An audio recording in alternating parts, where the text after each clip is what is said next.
So with March finally being over and we're all still quarantined, I did end up picking up some movies, so let's just talk about them. One of the new releases I got is Knives Out. This is the newest Rian Johnson film, and honestly probably my favorite of his. It's got an all-star cast with a great premise. I really love the mystery detective story style. I kind of wish more movies like this were made. The whole like whodunit kind of story is really fun and really entertaining, and the writing does a really good job of keeping you on the edge of your seat and trying to figure out what happens next. It's definitely a film I think would also be good to watch again, because I think you'll pick up more clues throughout the film, and I really hope more films like this get made. Another new film I got is Color Out of Space, the new Richard Stanley film starring none other than Nicolas Cage, boys. Honestly, this is probably my favorite film of 2020 so far, and I did a whole review on it, so you should probably go check that out. I'm not going to talk too much about this film, but I really love it. It's beautifully shot, it has a really great score, it feels really retrofitted to like the 80s era, and it legitimately felt like an old school classic sci-fi horror film, and that's why I love it so much.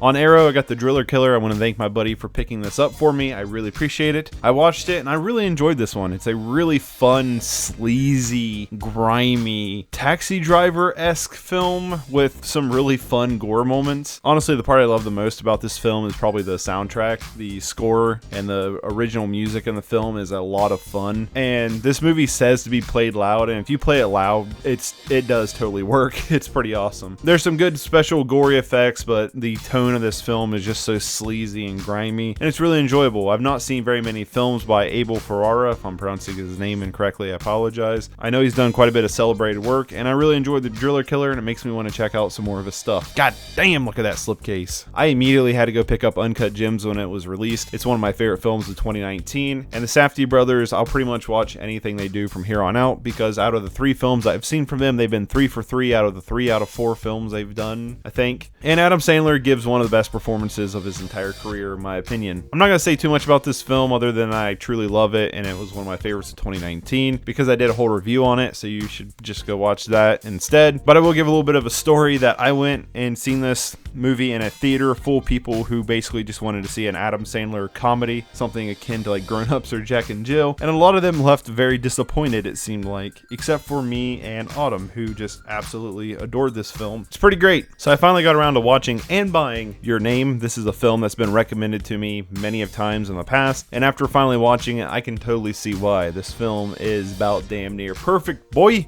I'm not going to spoil anything with the film, but I've never been so anxious and so like nervous at the end of a movie before, and especially one that isn't really set to be a thriller. It's more of a romance, so that was really strange. But this film is incredibly well written. The animation is stunning and beautiful, and yes, I did watch this on the English dub. At some point I will end up watching it as the English sub, because I definitely think there's benefits to watching both. You get to hear the original performances. I don't think you should take away from the English performances either, because they were really well done in this film. And honestly, this is right up there with, you know, My Neighbor Totoro, Spirited Away, anything like that. This film is amazing. It has insanely high reviews, and I mean, there's really a reason for it, because the film is fantastic. I also ended up picking up Fireworks, which is by the same producer of Your Name, and this film's not really as good. It's not a bad film. I still enjoy it, but I feel like there's a lot more plot holes in this film. The story didn't feel as fleshed out as Your Name did. The animation style is still really well done, and it is an interesting story, even if there is some problems with it. Basically, it's about this boy who runs into a girl, and their day kind of just repeats Groundhog's Day until they kind of get it right. I don't want to spoil too much. I feel like it's one of those movies, if you talk about it, you kind of spoil the film, but it's not bad. It's not great. I'd give it like a 6 out of 10. I grabbed Queen and Slim. This is a film I really wanted to see last year and didn't get a chance to, so I pretty much bought it and watched it as soon as it came out, and I really loved it. It's a really interesting take on the Bonnie and Clyde story that tackles a lot of social injustice issues. Daniel Kaluuya has just given a ton of great performances here recently, and honestly, this might be my favorite from him. Jodie Turner-Smith does a really great job as well here, and honestly, it's just a really good Bonnie and Clyde style story. You know that story, 2 outlaws on the run. That's basically the story, but the characters are written with really interesting dynamics and kind of give a unique relationship, because they're kind of just stuck in this situation together without knowing each other too well, and they kind of develop as the film goes along. It's really interesting and captivating. Also, the soundtrack to this film is bumpin'. I picked up Naja, and it was pretty okay. Honestly, I was pretty excited for this film. It was one of the highest grossing animated films in China's history, and it was also the first animated film that China submitted to the Academy Awards for nomination of Best Foreign Film. and it's not really that great. Honestly, a lot of the humor is really childish and falls flat most of the time. The best thing I can give about this film is the animation is pretty stunning, and there's some really good fight scenes thrown throughout it. And I really love the whole like Chinese mythology that this is based around. It's really interesting, and it can provide for a really fun story. But the film really drags down with its dialogue and the just childish, kind of obnoxious humor. And I know this is a kids movie, and I get there's a lot of childish humor in this, but this is almost like, this isn't clever. This is like fart jokes and really kind of obnoxious Dora the Explorer style humor. Like, it's really obnoxious. I don't know how else to say it. It really turned me off with the film. I picked up The Human Tornado. This is the sequel or follow-up to Dolomite. I haven't seen either one of these yet. I'm waiting to do like a back-to-back double feature of them one night. I think it would be a lot of fun. I just stumbled across this at Walmart of all places and was just like, hell yeah, I'll buy this, sure. Honestly, I really didn't know much about Rudy Ray Moore or Dolomite character until I watched Dolomite Is My Name on Netflix, and it really made me super interested in the guy because I just love the attitude the dude has of just being like, I'm gonna go out and make a movie, fuck y'all, and that's it. And I love that. I love that attitude about it, and I really want to see, you know, what he done with these two films. And so eventually I'm gonna sit down, watch them back to back, see what they're like. I have a feeling after watching the trailer for this, I'm going to love them. I think they're going to be great and hilarious, and hopefully maybe after this coronavirus nonsense passes, I can get some friends together and we can all just sit down and enjoy these. I found at Dollar General Lights Out for like $3 and I decided to grab it. This is a film I've always been kind of interested in, but I've never sit down to watch it. But I've heard some pretty good things about it, and it's really cool that a guy who went from making basically short films on YouTube and stuff got to get a feature film made out of one of his short films and go on to direct some big budget stuff like Shazam. So that's pretty awesome. I really want to check this out, you know, just kind of see where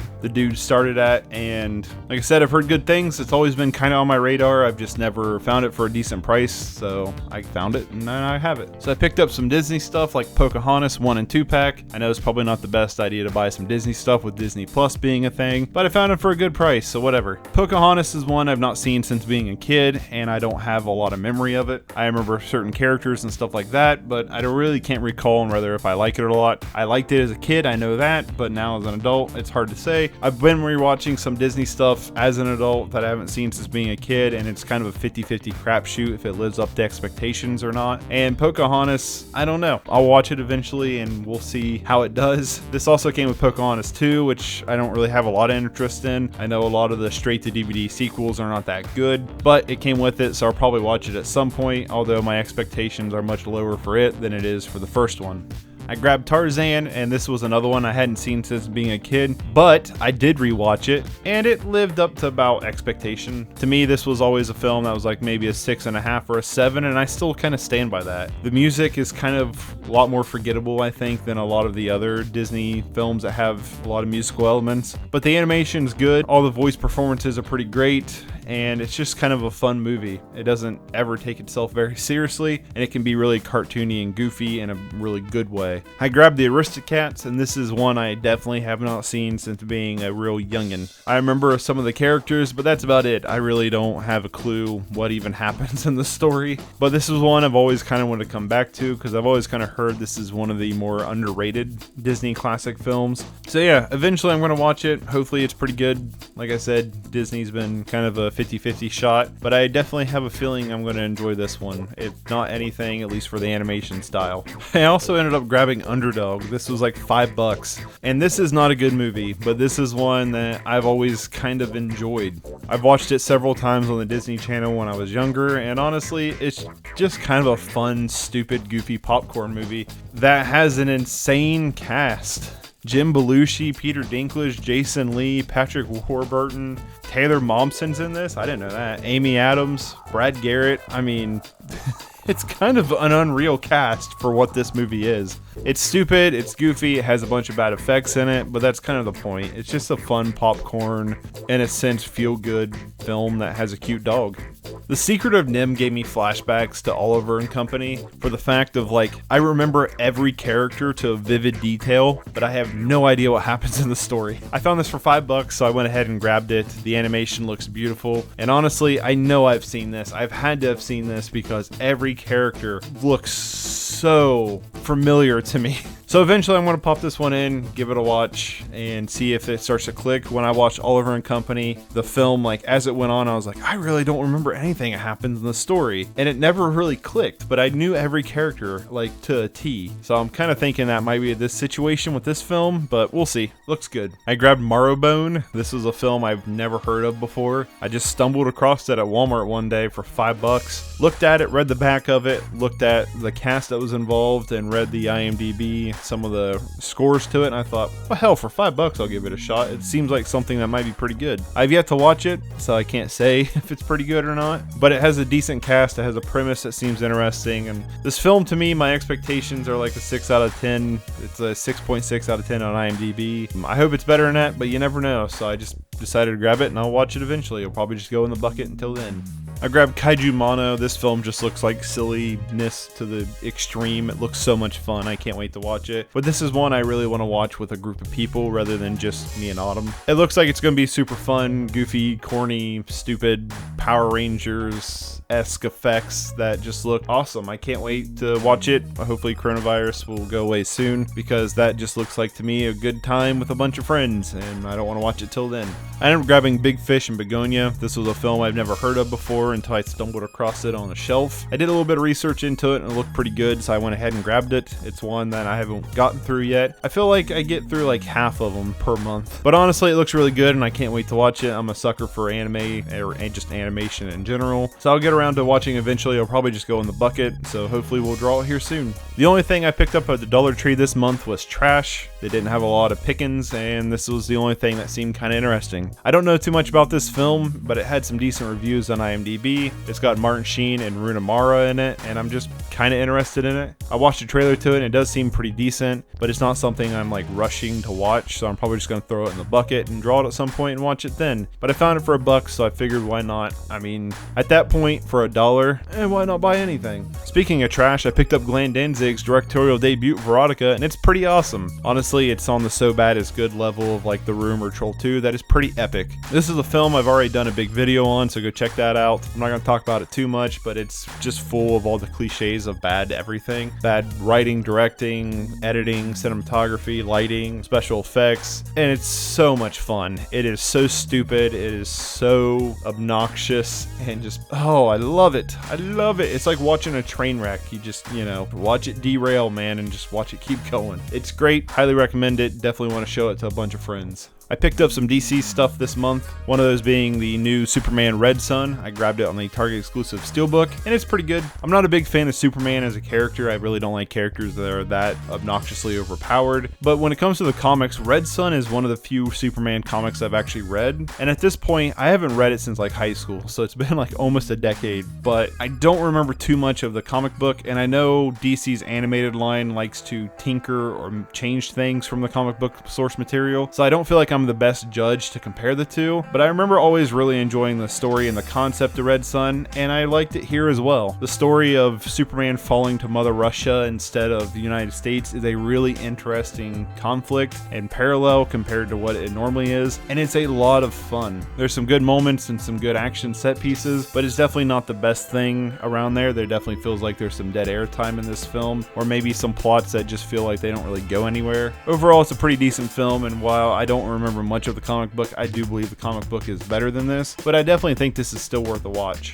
I picked up Batman and Harley Quinn in this like figure set. I found it for a good price, and even though the box is kind of beat up, the figure and the case are in pretty good condition, so that's awesome. Overall, this one was pretty fun. I actually really enjoyed this one. Harley Quinn was kind of fun and obnoxious, kind of what you'd expect from Harley Quinn, and the overall story of stopping Poison Ivy and this giant plant monster from wiping out the world is the exact kind of over-the-top story you would expect Batman to team up with Harley Quinn with, and it had some good humor in it. For one, I love the Super Babe scene. I think that scene in the film is hilarious and really well done, and honestly, it's just kind of a fun one. This ain't one that's going to be up there with like something like, to me, Batman Hush, but it's definitely one of the Batman films I would want to return to just because it's a fun, quick watch. I also ended up grabbing my first 4K that I've ever bought, and that was Justice League The Fatal 5 in this figure edition because I found it really cheap and decided why not. I'm on the fence of whether if I want to open this or not right now. According to the box bottom of the box, there's only 9,500 of these that were made. So like, I'm like, do I open it to watch it or do I leave it sealed up? Like, what do I do with this? And I'm kind of on the fence of what I want to do with it as of right now. The film itself doesn't look anything super amazing, but with how DC's animated line has been, I definitely feel like the film is going to be pretty decent overall. But out of the lineup of the DC animated films, this isn't like at the top of my list to watch, so I definitely don't have much of a quarrel about keeping it in the box for a while I decide if I want to watch it or not. Rounding off the DC stuff is Titans Season 1. I went into Best Buy to get Doom Patrol for $10, but they were sold out, so I ended up grabbing the last copy of Titans for $10 because I've been generally curious in this series for a little while just because of kind of the controversy it caused. And after watching it, it's honestly a lot better than what I expected it to be. Yes, it is cringy and edgy with a lot of like teenage, emo-y, hot topic humor, but there's a decent story here, and I really like the direction they decided to take these characters instead of doing the Teen Titans thing and doing more of a character exploration into Robin and Raven with a lot of the Titans characters. Definitely made it feel fresh and unique, and it's like over the top gory and violent, and that brings some like pretty fun moments overall. Honestly, it's way better than I thought it would be, and after watching it, I'm definitely want to check out Season 2. And the last thing we picked up was Chernobyl. This is one that we're probably going to start tonight or tomorrow at some point. We've been watching a ton of stuff under quarantine because, well, what else are you supposed to do? And this was one I've wanted to see for a while. It's gotten a lot of acclaim, and I was hoping would be for cheap on Black Friday. Unfortunately, it wasn't, but it was $10 at Best Buy a few weeks ago before all this hit the fan, and I'm glad I grabbed it